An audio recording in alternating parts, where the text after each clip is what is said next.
ದೇವದತ್ತ ಪಟ್ಟಾನಾಯಕ್ ಅಂಥೇಳಿ ಇದೇ ಧರ್ಮ, ಸನಾತನ, ವೇದಗಳು ಈ ವಿಷಯಗಳ ಬಗ್ಗೆ, ರಾಮಾಯಣ, ಮಹಾಭಾರತ, ಭಗವದ್ಗೀತೆಗಳ ಬಗ್ಗೆ ಅಧ್ಯಯನ ಮಾಡಿಕೊಂಡಿರ್ತಕ್ಕಂಥವರು, ಅಂಕಣಕಾರರು, ಸಾಕಷ್ಟು ವಿಚಾರಗಳ ಬಗ್ಗೆ ತಿಳ್ಕೊಂಡಿರೋರು, ಅನೇಕ ಕಡೆ ಇದರ ಬಗ್ಗೆ ಭಾಷಣಗಳನ್ನು ಕೊಟ್ಟಿರ್ತಕ್ಕಂತಹ ದೇವದತ್ತ ಪಟ್ಟಾನಾಯಕ್ ಪೌರಾಣಿಕವಾಗಿಯೂ ಕೂಡ, ಐತಿಹಾಸಿಕವಾಗಿ ಪೌರಾಣಿಕವಾಗಿ ಸಾಕಷ್ಟು ಅಧ್ಯಯನ ಮಾಡಿರ್ತಕ್ಕಂಥ ವ್ಯಕ್ತಿ. ಇದನ್ನು ಇನ್ನೂ ನಿಮಗೆ ಇನ್ ಡೆಪ್ತ್ ಡೀಟೇಲ್ಸ್ ಬೇಕು ಅಂತ ಹೇಳಿದ್ರೆ ಇವ್ರು ಏನು ಹೇಳಿದ್ದಾರೆ ನೋಡಿ. मेरा नाम है देवदत्त पटनायक। मैं वेद पुराण आख्यानों का विशेषज्ञ हूँ। So I write on mythology, I write on Vedas and Puranas, on belief systems of people. और मेरे हिसाब से विश्वास वाला सच और विज्ञान वाला सच में बहुत अंतर होता है। There's a great difference between matters of faith and matters of science. In matters of faith आप प्रमाण नहीं पूछते, एविडेंस नहीं पूछते, आप गुरु के वाक्य को ही मानते हो। यहाँ पे शंका नहीं होती, डाउट नहीं होता।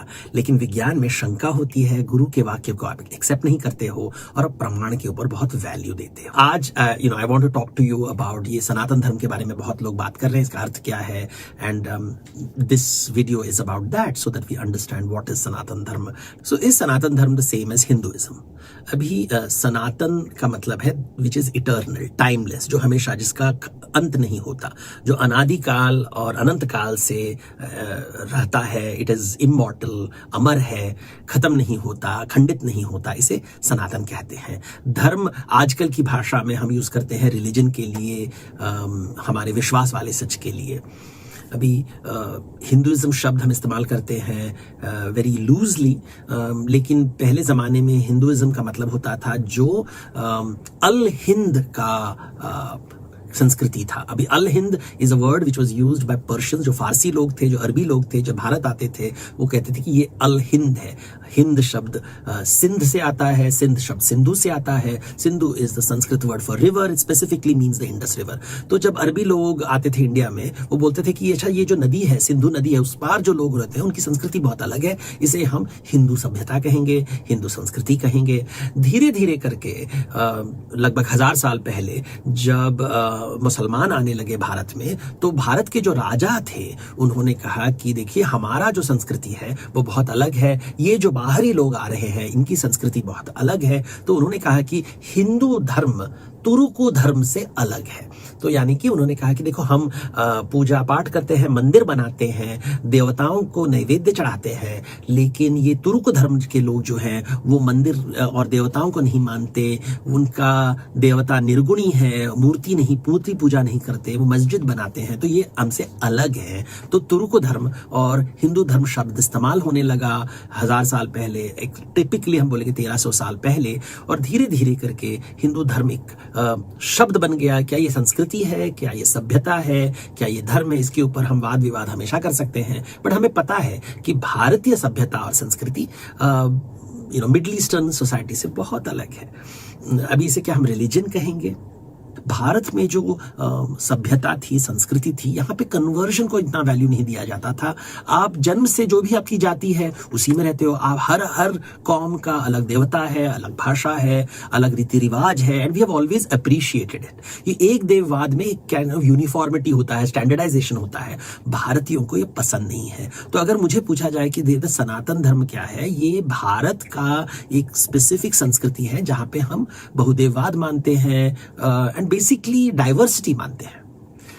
विभिन्न प्रकार के विचार, विभिन्न प्रकार के देवताएं, रीति रिवाज, और जो समय के साथ बदलता भी रहता है, इसे हम प्रैक्टिकल रूप से देखें तो ये बहुदेववाद है। किसी को कन्वर्ट करने की आवश्यकता नहीं। आप आपका धर्म रखो, हम अपना धर्म रखते हैं, आप अपना प्रैक्टिस करो, हम अपना प्रैक्टिस करेंगे, तो इसे हम सनातन धर्म कह सकते हैं। तो ये यूनिक फीचर है हिंदुइज्म का। हम दूसरों के विश्वास को भी मानते हैं, लेकिन क्या होता है, क्योंकि Hinduism accepts other religion, but do other religion accept other religion, ये बहुत बड़ा प्रॉब्लम है। क्योंकि एक देववाद में वो दूसरे देवताओं को नहीं मानते, तो हमेशा इसमें टेंशन होता है, क्योंकि जो मोनोथीइस्ट है वो पॉलीथीइस्ट को नीचा दिखाता है। और हिंदुइज्म कहेगा कि पॉलीथीइज्म भी ठीक है, एथीइज्म भी ठीक है, मोनोथीइज्म भी ठीक है। इसलिए हिंदुइज्म इज, और जब मोनोथीइज्म साथ में आते हैं तो हमेशा लड़ाई होती है, because one says everybody is allowed practice anything you want, और जो एक देववाद होता है वो कहता है कि नहीं, जो मैं प्रैक्टिस करता हूं वही सही है। तो इसमें टेंशन होता है। हिंदुत्व, अभी आजकल ये वर्ड हिंदुत्व यूज होता है तो पहले याद रखना चाहिए, जब हिंदुत्व शब्द इस्तेमाल होता है तो ये पॉलिटिकल शब्द है। इट इज ये आत्मज्ञान और आध्यात्म के साथ इसका कोई लेना देना नहीं है। हिंदुत्व शब्द राजनीति का शब्द है, ये पॉलिटिकल शब्द है, ये राजाओं की भाषा है, ये योद्धाओं की भाषा है जो सत्ता प्राप्त करना चाहते हैं। अभी 19वीं शताब्दी में हिंदुत्व शब्द पहली बार इस्तेमाल हुआ बंगाल में, और 20th सेंचुरी में ये सावरकर महाराष्ट्र लेके आते हैं और फिर धीरे धीरे पूरे भारत में फैलता है। ये एक अलग प्रकार का विचार है। तो हिंदू शब्द बहुत ही पुराना है, पहले वो अरबी लोग लेके आए थे, फिर धीरे धीरे भारत राजा भी इस्तेमाल करने लगे, हिंदू धर्म शब्द इस्तेमाल करने लगे भारतीय संस्कृति के लिए। उसी समय सनातन शब्द भी इस्तेमाल होने लगा। तो हिंदुत्व सनातन शब्द दोनों 19वीं शताब्दी 19th सेंचुरी में इमर्ज होता है। एंड ये बेसिकली रूढ़िवादी या कंजर्वेटिव मूवमेंट होता है who are against women's education. तो उनको वो बोलते हैं कि औरतों को पढ़ाओ मत, only main should be studying, women should not be studying. फिर वो बोलते थे कि केवल ब्राह्मणों को पढ़ाओ या अपर क्लास को पढ़ाओ, सबको पढ़ाने की आवश्यकता नहीं है। अभी लोग मिकॉले के बारे में बात करते हैं, तो मिकॉले ने कहा कि सबको पढ़ाओ, ये संस्कृत बंद करके हिंदी पढ़ाओ। So Macaulay became a very bad person. आज भी लोग बोलेंगे ना तो मिकॉले पुत्र हो। मिकॉले ने कहा कि वो तो इंडियन सभ्यता के विरुद्ध था, और वो कहा कि इंग्लिश को सभी जगह पहुंचा दो, इंग्लिश एजुकेशन सिस्टम को पहुंचा दो। अभी यानी कि Indian society was now under threat. The thing about Macaulay is that Macaulay की जो सिस्टम है वो कहा कि सबको पढ़ाना चाहिए, everybody should be educated including women, including all castes. और इसको अपोज करने वाले उन्होंने सनातनी शब्द इस्तेमाल किया, हिंदुत्व शब्द इस्तेमाल किया। उन्होंने कहा कि देखिए हमारा जो सोसाइटी है वो बहुत ही परफेक्ट है, इसकी रिफॉर्म की कोई आवश्यकता नहीं है। यहाँ पे ब्राह्मण पढ़े लिखे होते हैं, वो जॉब्स करते हैं, यहाँ पे हमें दलितों को पढ़ाने की कोई आवश्यकता नहीं है, औरतों को पढ़ाने की कोई आवश्यकता नहीं है, हमें विमेन्स राइट्स नहीं चाहिए। हम जो पहले हमारा ओल्ड सिस्टम था वही अच्छा सिस्टम है, इसको आप क्रिटिसाइज न करें। तो सनातन शब्द, हिंदुत्व शब्द यहाँ इस्तेमाल होता है। वो अपोज करते थे जो समाज हिंदुइज्म, जैसे आर्य समाज, ब्रह्मो समाज, प्रार्थना समाज, स्वामी नारायण, ये सब जो नए नए समाज आ रहे थे, they believed in education of women, they believed in upliftment of lower caste. So जो जिसको हम छोटी जात कहते हैं उनको एजुकेशन दो, वो रिफॉर्म करना चाहते थे, यू नो। तो they wanted to change society, कि देखो सुधारवाद जिसको कहते हैं, दे वांटेड टू सुधारवाद। तो इनको अपोज करने वाले सनातन शब्द इस्तेमाल करने लगे, हिंदुत्व शब्द इस्तेमाल करने लगे। आज जब हम वो पॉलिटिशियन इस्तेमाल, तो ये पॉलिटिकल शब्द है, ये धर्म का शब्द नहीं है, ये याद रखना चाहिए। अभी आजकल लोग ये सनातन धर्म बोलते हैं कि हिंदू धर्म इस्तेमाल मत करो, सनातन धर्म शब्द इस्तेमाल करो। अभी देखिए जब आप ऋग्वेद पढ़ोगे तो ऋग्वेद में सनातन शब्द नहीं मिलता है। सनातन शब्द हमें भगवत गीता से मिलता है। भगवत गीता महाभारत का एक अंग है। वहां पे कृष्ण कहते हैं कि जो मैं आपको समझा रहा हूं वो सनातन है।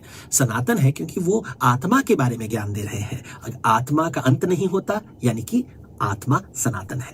कृष्ण पुनर्जन्म के बारे में बात कर रहे हैं, पुनर्जन्म का अंत नहीं होता है, इसलिए वो सनातन की बात कर रहे हैं, ना कि वो एक धर्म का प्रचार कर रहे हैं। ये शब्द जो प्रचारक शब्द, ये मिशनरी शब्द से आता है। जो एक देववाद में विश्वास करते हैं या एक ही मत के ऊपर विश्वास करते हैं, जैसे इस्लाम में होता है, ईसाई धर्म में होता है, तो एक मत वाले लोग प्रचारक होते हैं, मिशन में होता है उनका, वो मिशन शब्द इस्तेमाल करेंगे। अगर कोई इस्तेमाल करता है मिशन शब्द, प्रचारक शब्द, लेकिन ये सनातन शब्द ओरिजिनल, ये केवल जहां पे आत्मज्ञान होता है, जहां पे रीबर्थ होता है, यहां पे आपको सनातन शब्द मिलेगा।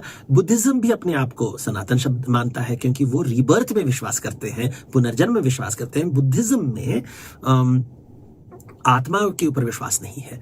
जैनियों में आत्मा में विश्वास है, लेकिन वो जीवात्मा के बारे में बात करते हैं, परमात्मा के बारे में नहीं बात करते। जैनिज्म में परमात्मा कॉन्सेप्ट नहीं है, जीवात्मा कॉन्सेप्ट है, पुनर्जन्म का कॉन्सेप्ट है। इसलिए जैनी भी सनातन शब्द इस्तेमाल करके हम सनातनी हैं।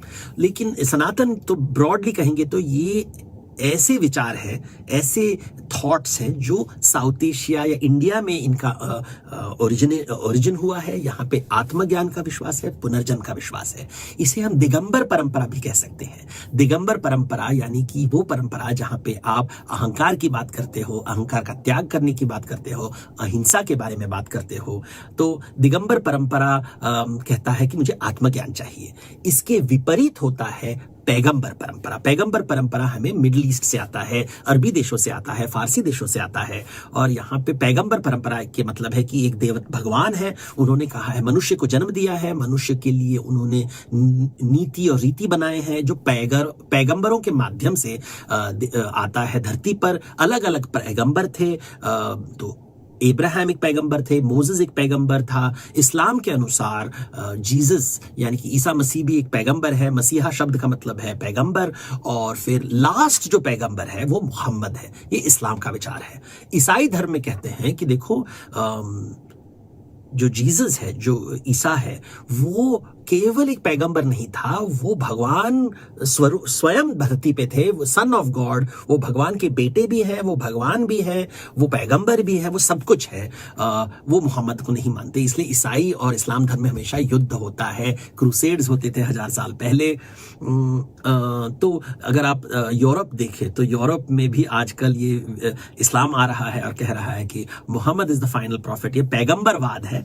भारत का सनातन जो जिसको हम कहते हैं, जहां पे आत्मज्ञान होता है, पुनर्जन्म पे विश्वास होता है, वो दिगंबरवाद है। देखिए, जब हम रिलीजन शब्द इस्तेमाल करते हैं, गॉड शब्द इस्तेमाल करते हैं, ये ज्यादातर इस्लाम और ईसाई धर्म के भाषा है। तो एक टेम्पलेट बनाया गया है रिलीजन का। तो रिलीजन जो पैगंबरवाद के अनुसार एक भगवान होता है, भगवान पैगाम देता है, जो पैगंबर धरती तक लाता है। तो आजकल जो अभी जो हिंदू धर्म समझने में थोड़ा मुश्किल हो जाता है, तो लोग कहते हैं कि हमारा भी एक पैगाम है, श्री कृष्ण ने हमें पैगाम दिया है कैसे जीने के लिए, कृष्णा ने कहा है ऐसे जीने के लिए। आई हैव सीन ये वीडियोस आते हैं कि मनु कहते हैं हमको ऐसे जीना चाहिए, कृष्ण कहते हैं हमें ऐसे जीना चाहिए, राम कहते हैं हमें ऐसे जीना चाहिए।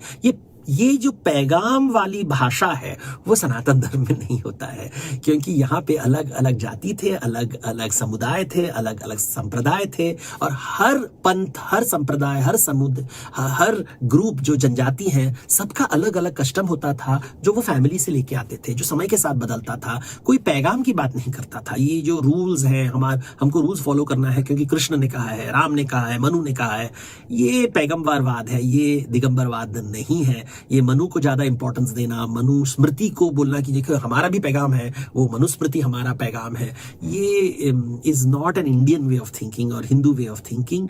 It is a very monotheistic missionary way of thinking. तो ये विचारधारा की युद्ध है, अलग अलग प्रकार के विचारधारा है कि जो राजा होता है, जो सत्ता चाहता है, वो कहता है कि सब लोग मेरे जैसे सोचने चाहिए। तो मैंने नोटिस किया है कि जब हम हिंदुइज्म की बात करते हैं और तो यहाँ पे हम बहुदेववाद, बहुविचार के बारे में बात करते हैं। जब हम हिंदुइज्म की बात करते हैं तो हम बहुदेववाद, बहुविचार के बारे में बात करते हैं। लेकिन जो हिंदुत्व शब्द इस्तेमाल करते हैं, जो कहते हैं कि हम सनातन धर्म है, अगर आप गौर से देखो, वो बहुदेववाद में विश्वास नहीं करते, वो बहुविचार में विचार नहीं करते। वो कहते हैं कि हम आपको पैगाम देने वाले हैं कि हिंदू धर्म क्या है। So they try to control the discourse. तो ये राजनीति है।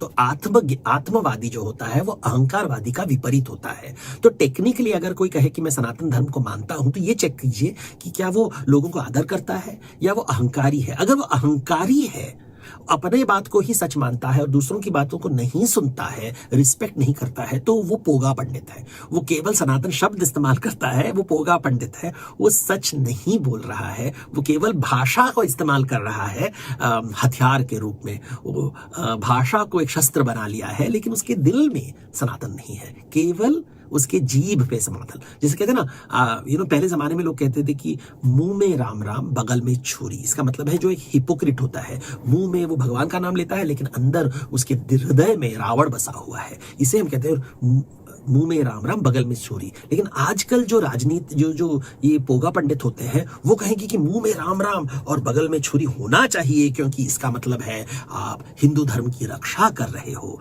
तो ये मैनिपुलेशन है, ये तो कूटनीति है, ये राजधर्म नहीं है, ये कूट धर्म है। तो पोगा पंडित से बच के रहिए। पोगा पंडित बहुत है, वो स्वार्थी होता है, वो अहंकारवाद को रिस्पेक्ट करता है, ना कि वो आत्मज्ञान संतोष होता है, वो सबके साथ खाना खाता है। अभी देखिए ना, जनजातियों जो ट्राइबल लोग हैं वो उनका रीति रिवाज होता है। आप जाके वहां पे आप उनको हिंदी सिखा देते हो, इंग्लिश सिखा देते हो, आप बोलते हो कि देखो आप इस्लाम फॉलो करो, ईसाई धर्म फॉलो करो, हिंदू धर्म फॉलो करो, ये फॉलो करो, वो यानी कि आप अपना रीति रिवाज छोड़कर, अपनी भाषा छोड़कर हमारी भाषा, हमारी रीति रिवाज, हमारे विश्वास को स्वीकार करो। इसे हम कन्वर्जन कहेंगे, इसे हम आप उनके संस्कृति को तोड़कर अपना संस्कृति वहां थोप रहे हो, इसे हम मिशनरी कहेंगे, मिशनरी एक्टिविटी कहेंगे, प्रचारवाद कहेंगे। हम उनकी संस्कृति को रिस्पेक्ट नहीं कर रहे हैं।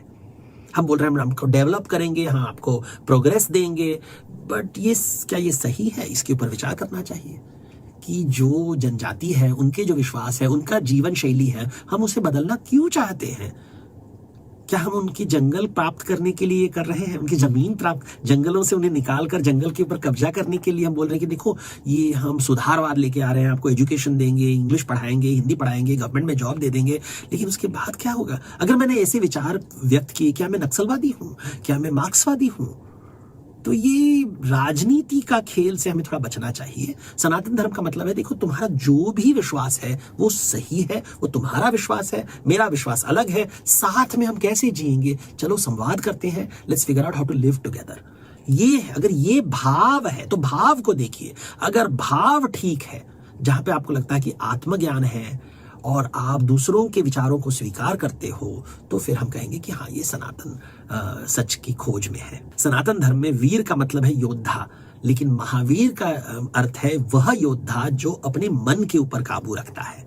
तो महावीर को हम पूजा करते हैं। जैनियों का महावीर को वर्धमान महावीर कहते हैं, हिंदुओं के महावीर को हनुमान कहते हैं। अभी आजकल के जो सनातनी लोग हैं, हिंदुत्ववादी हैं, वो हमेशा हनुमान जी को योद्धा के रूप में दिखाते हैं, कभी उन्हें कलाकार के रूप में नहीं दिखाते।